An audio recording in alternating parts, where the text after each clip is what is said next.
Now it's 6:44. The new school year starts today for one community here in Metro Detroit. That's right. Students at Heartland Consolidated School District are headed back to class this morning. Other districts will begin turning on those lights in the classrooms over the next 2 weeks. But when it comes to the time that bell rings, almost everyone appears to have a different opinion. There are some students and parents who say teens need significant amounts of sleep, so they need that later start time in order to help them sleep. That's right. The districts say that's easier said than done. 7 News Detroit reporter Jolie Sherman is getting perspectives from all sides of this debate. These halls are empty now, but soon they'll be full of students. And one of those advocates tells me teens would be better off starting class between 8 and 8:30, while school officials say there are some challenges at play.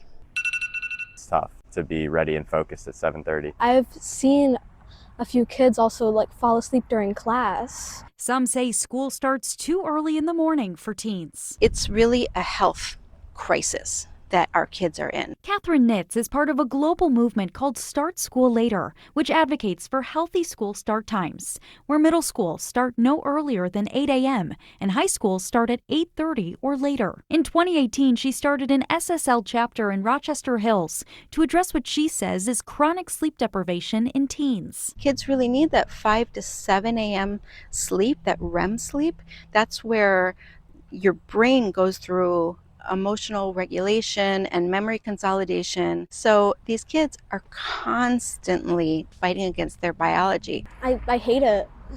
I just hate waking up that early. And it's just difficult for one to feel tired all the time and to know you can perform better academically. Birmingham student Spencer Scher spoke to his school leaders about this and helped change his start time at Seaholm High School from 7:30 in the morning to 7:50 this year. I'm very excited. I mean, obviously we, as an organization with Start School Later, we definitely wanted to push back further, but that was all we were able to get this year.